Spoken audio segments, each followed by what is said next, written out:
DCW का अधिकारी कैसे हैवान निकला, अपनी दोस्त की बेटी के साथ वो रेप करता रहा। आज जब ये तस्वीरें सामने आई तो हर कोई हिल गया।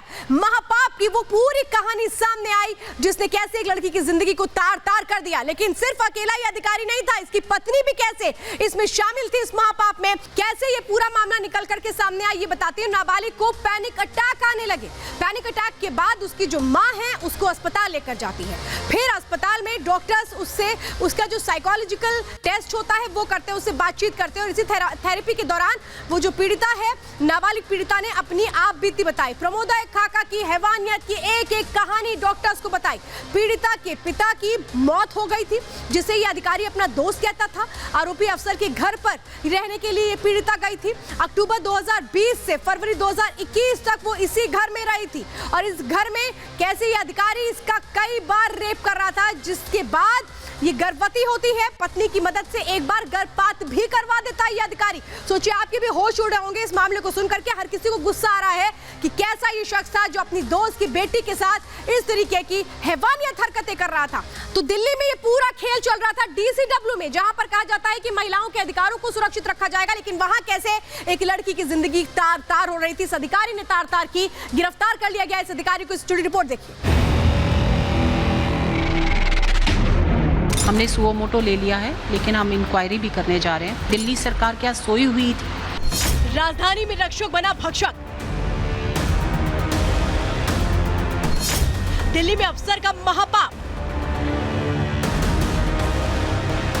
सूट बूट में दिखने वाले इस अफसर का चेहरा बेहद घिनौना है। ये शख्स इंसान नहीं, दरिंदा है, हैवान है। दिल्ली के इस अफसर पर आरोप है महापाप का।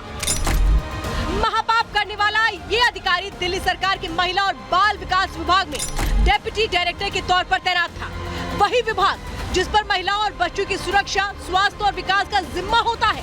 यही काम इस अफसर को भी करना था, लेकिन ये कर रहा था यौन शोषण, वो भी परिवार के सहयोग से। इस मामले में दिल्ली पुलिस ने केस दर्ज कर लिया है। आरोपी अफसर को उसकी पत्नी के साथ गिरफ्तार कर लिया गया है और पुलिस सच उगलवाने में लगी है। आज हमने 164 का बयान लिया है और उसके बाद हमने 2 लोगों को अभी अरेस्ट किया है।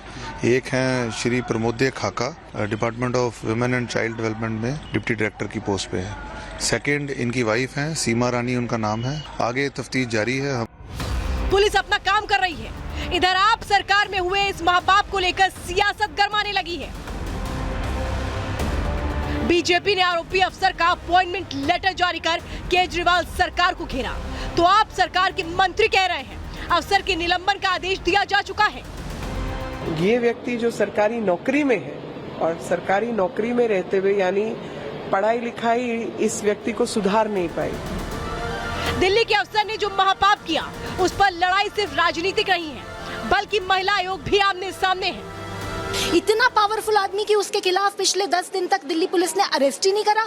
पॉक्सो की एफआईआर होने के बावजूद क्यों मुझे मिलने नहीं दे रही? क्या छुपा रही है दिल्ली पुलिस? ऐसा क्या है? क्या दिल्ली पुलिस इस लड़की के ऊपर दबाव बना रही? दिल्ली सरकार का एम्प्लॉय अगर ये खुद कर रहा है और वो डीसीडब्ल्यू के साथ काम कर रहा था, तो डीसीडब्ल्यू जो कि हर दूसरे के काम में अपने आप को इन्वॉल्व करती है, वो कहाँ थी जब ये सब हो रहा था? उनका खुद का एम्प्लॉय ये कर रहा था। कि बहुत सारे क्वेश्चन दिल्ली सरकार के ऊपर भी आते हैं। दिल्ली में नाबालिग से रेप को लेकर सवालों के घेरे में पूरा सिस्टम है, क्योंकि 16 महीने तक अधिकारी एक बेटी से दरिंदगी करता रहा और दिल्ली सरकार के साथ साथ तमाम विभाग सोते रहे। उसको मैंने आदेश दिए हैं चीफ सेक्रेटरी को कि उसको सस्पेंड किया जाए तुरंत प्रभाव से, जब तक इंक्वायरी वगैरह चल रही हैं, और मैंने इसके ऊपर एक विस्तृत रिपोर्ट मांगी। अब सवाल ये है कि 13 अगस्त को ये केस दर्ज हो चुका था, तो आरोपी अधिकारी को सस्पेंड क्यों नहीं किया गया? मामला सुर्खियों में आने के बाद स्वाति मालीवाल को पीड़िता की याद क्यों आई? सबसे अहम सवाल, संवेदनशील मुद्दों पर भी सियासत क्यों की जा रही है? Bureau report, Republic Bharat.